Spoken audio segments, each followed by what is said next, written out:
Hello दोस्तों, welcome to my YouTube channel Topper Rankers. दोस्तों, आशा करते हैं आप लोग स्वस्थ मस्त ज़बरदस्त होंगे और अपनी पढ़ाई अच्छे से कर रहे होंगे। और आप लोग 2027 के बोर्ड एग्ज़ाम के लिए बहुत अच्छे से तैयारी चल रही होगी।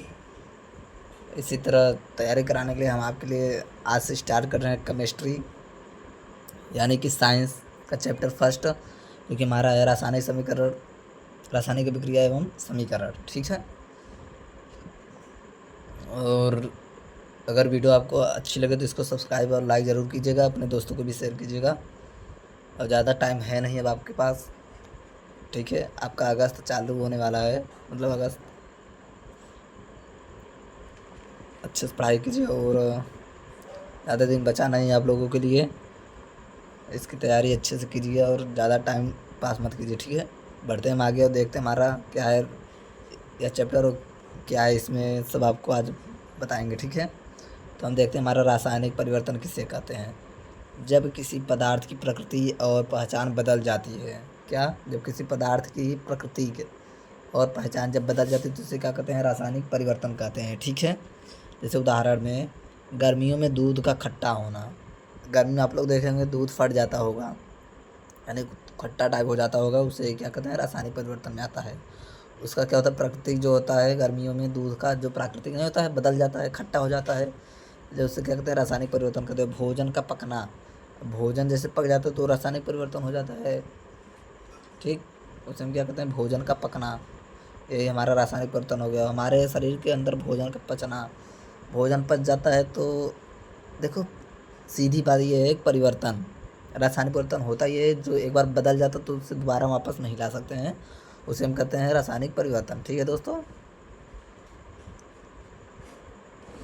आशा करते हैं आप लोग को अच्छे समझ में आया होगा रासायनिक परिवर्तन क्या होता है। ठीक है, बढ़ते हैं आगे और आगे देखते हैं आगे क्या है हमारा। जैसे आगे हमारा क्या है? अभिकारक। अभिकारक किसे कहते हैं? वे पदार्थ जिनमें रासायनिक परिवर्तन होता है उन्हें क्या कहते हैं? अभिकारक कहते हैं। क्या कहते हैं दोस्तों? अभिकारक। ठीक है, और उत्पाद किसे कहते हैं? अभिक्रिया में बनने वाले नए पदार्थ। जो अभिक्रिया में नए पदार्थ बनते हैं उन्हें हम क्या कहते हैं? उत्पाद कहते हैं। ठीक है, ऐसे अच्छा वीडियो लग रहा होगा तो कमेंट बॉक्स में ज़रूर बताइएगा कि उत्पाद किसे कहते हैं। ठीक है दोस्तों, अभिकारक उत्पाद में समझ में आ गया होगा। बढ़ते हैं आगे और आगे देखते हैं हमारा अगला हेडिंग। हम रासायनिक समीकरण क्या होता है दोस्तों? जैसे मैग्नीशियम प्लस O2 मिल क्या बनाता है? MgO। अगर इस तरह के आपको रासायनिक समीकरण कहीं दिख जाए तो उससे क्या कहते हैं? हम रासायनिक समीकरण कहते हैं। क्या कहते हैं? रासायनिक समीकरण। इस तरह के समीकरण के ढांचा को क्या बोलते हैं हम? रासायनिक समीकरण। ठीक है, और हम देखते हैं हमारा क्या अगला? द्रव्यमान संरक्षण नियम। द्रव्यमान संरक्षण का नियम होता है ना, ये परीक्षा में बहुत ही इंपॉर्टेंट टॉपिक होता है दोस्तों। और इसका हम अगर अच्छे से पढ़ लेंगे तो इससे परीक्षा में 2 से 5 नंबर के ज़रूर पूछा जाता है कि द्रव्यमान संरक्षण का नियम किसे कहते हैं। ठीक है, देखते हैं आगे द्रव्यमान संरक्षण का नियम होता क्या है। द्रव्यमान संरक्षण का नियम हमारा कहता है कि किसी भी रासायनिक अभिवली के, तो आप लोग इसका मतलब समझ जाए कि अभिक्रिया होता है। ठीक है, किसी भी रासायनिक अभिक्रिया में द्रव्यमान का निर्माण होता है, उससे हम क्या, और ना ही उसका विनाश होता है। ठीक है दोस्तों, किसी भी रासायनिक अभिक्रिया में द्रव्यमान का ना तो निर्माण होता है और ना ही विनाश होता है, उससे हम क्या कहते हैं? द्रव्यमान संरक्षण का नियम कहते हैं। ठीक है, द्रव्यमान संरक्षण नियम आप लोग जान गए होंगे किसे कहते हैं। दोस्तों, आज हम आपको कुछ बताना चाहते हैं कि रासायनिक समीकरण संतुलित कैसे किया जाता है। ये आपकी परीक्षा में हर बार 5 नंबर का आता है, रासायनिक समीकरण को संतुलित करना। ठीक है, हम बताते हैं रासायनिक समीकरण को कैसे संतुलित किया जाता है। हमारा रासायनिक समीकरण होता क्या है? ठीक है, जैसे देखो दोस्तों, जैसे समीकरण संतुलित कैसे किया जाता है आप लोग को, और ये बहुत ज़रूरी होता है। आप लोग को हम ऐसे ही बता दे रहे हैं, फिर अगर पूरा क्लास ख़त्म हो जाएगा तो आप लोग के लिए हम ये समीकरण संतुलित करना 4-5 मतलब अलग से वीडियो लेकर आएंगे। ठीक है, उसमें आप लोग को बताएंगे कि रासायनिक समीकरण कैसे संतुलित किया जाता है। अभी यहाँ देख लो कैसे किया जाता है थोड़ा सा। ठीक है, और ये बहुत ज़रूरी होता है एग्जाम में, इससे 5 नंबर के आते हैं क्वेश्चन, ठीक है। इससे अगर ये सीख गए तो आप लोग 5 नंबर आपके दस्तावेज में पूरा रहेगा, ठीक है। अब देखो Fi मतलब क्या होता है, आयरन। Fi में कितने हैं दोस्त, 1, ठीक। इसे देखो संतुलित कैसे किया जाता है। ये हाइड्रोजन कितना है दोस्तों, यहाँ 2 है तो यहाँ 2 लिख देंगे। अब ऑक्सीजन कितना है, 1 है तो 1 लिख देंगे। हमारा लेफ्ट हैंड साइड हो गया RHS, मतलब ये वाला देखो कैसे होता है।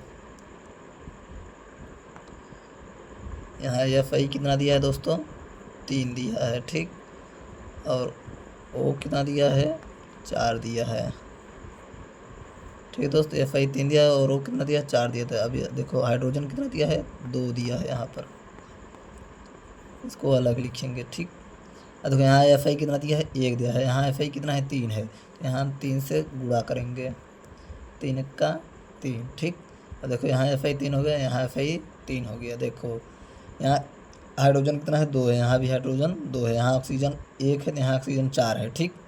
इसको हम बराबर करेंगे, इसको भी हम 4 करेंगे, तो यहाँ 4 से गुणा कर दो, 4, ये 4 दूनी 8 हो जाएगा, ये 4 का 4। अब देखो Fi कितना है, 3 है, Fi 3, इसका काम ख़त्म। अब यहाँ देखो हाइड्रोजन 8 हो गया, ठीक। यहाँ हाइड्रोजन 2 है, यहाँ भी 4 से गुणा कर दो, 4 दूनी 8। अभी ये देखो हाइड्रोजन 8 हो गया, ऑक्सीजन 4 हो गया, यहाँ भी ऑक्सीजन 4 हो गया, ठीक। अब सब बराबर हो गए। अब तो यहाँ से हम कितने से गुणा किए हैं, 3 से, तो यहाँ हम 3 लिख देंगे, ठीक। अब यहाँ देखो यस में कितने से गुणा किए हम, 4 से, तो यहाँ कितना लिख देंगे हम, 4 लिख देंगे, ठीक है। अब यहाँ तो गुणा किए नहीं, ये तो बराबर ही था। यहाँ देखो हम कितने से गुणा किए, H2 में, तो 4 से गुणा किए, तो यहाँ पर 4 लिख देंगे। अब क्या हो गया, हमारा रासायनिक समीकरण संतुलित हो गया, ठीक है। ऐसे ही आपको संतुलित करना है, इसको दोनों तरफ का बराबर रखना है, ठीक है दोस्तों। ऐसा करते हैं आप लोग को बहुत अच्छा समझ आएगा। और बढ़ते हैं आगे और अगला देखते हैं हम आगे क्या है, ठीक है।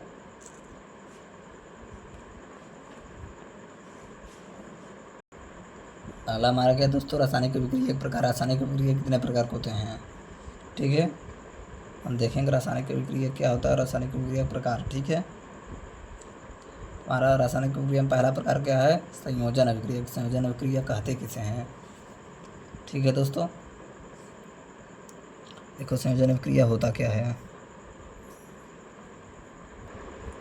देखो दोस्तों संयोजन अभिक्रिया हम किससे कहते हैं, ऐसी अभिक्रिया जिसमें 2 या 2 से अधिक अभिकारक मिलकर एकल उत्पाद का निर्माण करते हैं, उसे हम क्या कहते हैं, संयोजन अभिक्रिया की, ठीक है दोस्तों। ऐसी अभिक्रिया जिसमें 2 या 2 से अधिक अभिकारक, ठीक, मिलकर एकल उत्पाद का निर्माण करते हैं, उससे हम क्या कहते हैं, संयोजन अभिक्रिया। इसे बिना बुझा चूना की जल के साथ अभिक्रिया करेंगे। देखो यहाँ पर क्या है, 2 या 2 से अधिक अभिकारक, ये 2 अभिक्रिया है, ठीक है। CaO और H2O 2 अभिक्रिया मिलकर उत्पाद का निर्माण, ये उत्पाद करते हैं। CaOH2 मतलब बुझा हुआ चूना का सूत्र यही है। कैल्शियम ऑक्साइड और H2 यानी जल मिलकर क्या बनाते हैं, बुझा हुआ चूना, ठीक है दोस्तों।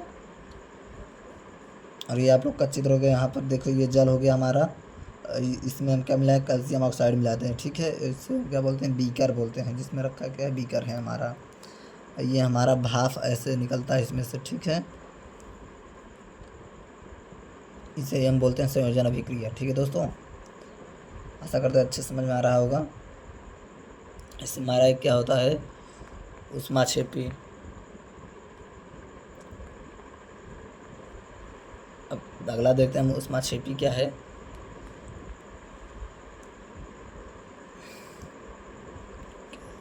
ऊष्माक्षेपी,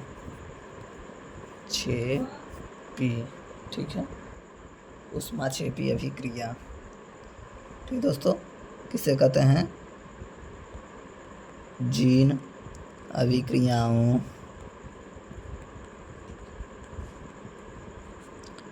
अभिक्रियाओं में उत्पाद के निर्माण, जिन अभिक्रियाओं में उत्पाद के निर्माण के साथ साथ ऊष्मा भी उत्पन्न होती है, ऊष्मा भी उत्पन्न होती है उसमें क्या कहते हैं, ऊष्माक्षेपीय अभिक्रिया कहते हैं। ठीक है दोस्तों, क्या जिन अभिक्रियाओं में उत्पाद के निर्माण के साथ साथ ऊष्मा भी उत्पन्न होती है उसमें क्या कहते हैं, ऊष्माक्षेपीय अभिक्रिया कहते हैं। इससे उदाहरण देखो, हमारा क्या है, प्राकृतिक गैस का दहन, प्राकृतिक गैस का दहन हमारा क्या है, ऊष्माक्षेपीय अभिक्रिया के उदाहरण हैं। ठीक, अब दूसरा उदाहरण क्या है, श्वसन। हमारा किसके अंतर्गत होता है, ऊष्माक्षेपीय अभिक्रिया के अंतर्गत। ठीक है दोस्तों,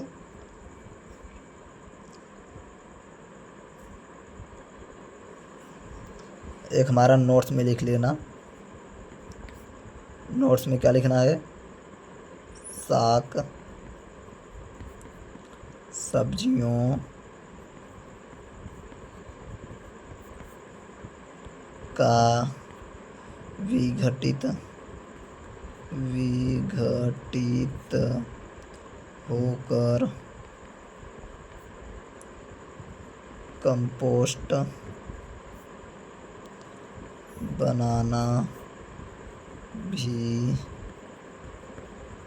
ऊष्माक्षेपी है। ठीक है दोस्तों, साग सब्जियों का विघटित होकर कंपोस्ट बनाना भी क्या कहलाता है, ऊष्माक्षेपीय अभिक्रिया कहलाता है। ठीक है, ये हमारा संयोजन अभिक्रिया के अंतर्गत आता है, ऊष्माक्षेपीय अभिक्रिया। ठीक है दोस्तों, बढ़ते हैं आगे। आप लोग उसमें इसको नोट्स में अच्छे से लिख लेना और इसको रिवीजन वीडियो एक बार पढ़ के रिवीजन नोट्स बनाकर इसको रिवीजन भी करते चलना। ठीक है दोस्तों, बढ़ते हैं आगे और आगे देखते हैं हमारा क्या है, दूसरा वियोजन अभिक्रिया है। क्या दोस्तों, वियोजन अभिक्रिया, ये हमारा आज का लास्ट हेडिंग रहेगा वियोजन अभिक्रिया का। दूसरा हमारा क्या है, वियोजन अभिक्रिया। ठीक है, वियोजन अभिक्रिया किससे कहते हैं, इस अभिक्रिया में एकल अभिकर्मक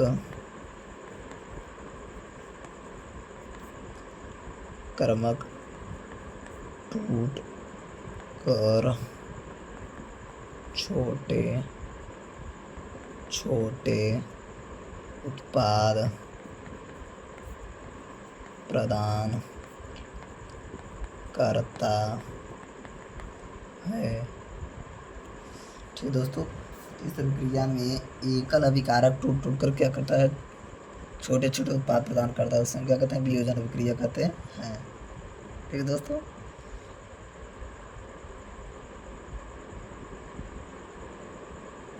और जब हम वियोजन अभिक्रिया करते हैं तो उसके लिए हमें किसकी आवश्यकता होती है दोस्तों, वियोजन किसकी होती है, ऊर्जा की आवश्यकता होती है। ठीक है, ये बहुत ज़रूरी याद करना कि जब हम वियोजन के लिए किसी भी चीज़ का जब किसकी आवश्यकता होती है, हमें ऊर्जा की आवश्यकता ज़्यादा होती है। ठीक है, वियोजन अभिक्रिया आप लोग को समझ में आ गया होगा। हम बढ़ते हैं आगे और इसके अंतर्गत हमारा एक और है ऊष्मीय वियोजन। कि ऊष्मीय वियोजन किसे कहते हैं। ठीक है, इसको मिटाकर हम फिर अगला देखते हैं कि हम ऊष्मीय वियोजन किसे कहते हैं। ऊष्मीय वियोजन,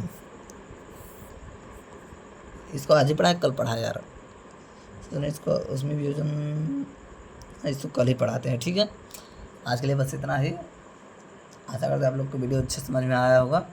अगर वीडियो अच्छी लगी हो तो इसको सब्सक्राइब और लाइक ज़रूर कीजिएगा और अपने दोस्तों को भी शेयर कीजिएगा। ठीक है, मिलते हैं हम यहाँ से आपको अगले वीडियो में। इसका 2 वीडियो में आप लोग को अगली वीडियो में इसको पूरा ख़त्म कर देंगे। ठीक है, ज़्यादा बड़ा वीडियो नहीं बनाएंगे, छोटा छोटा पढ़ाएंगे तो अच्छा रहेगा।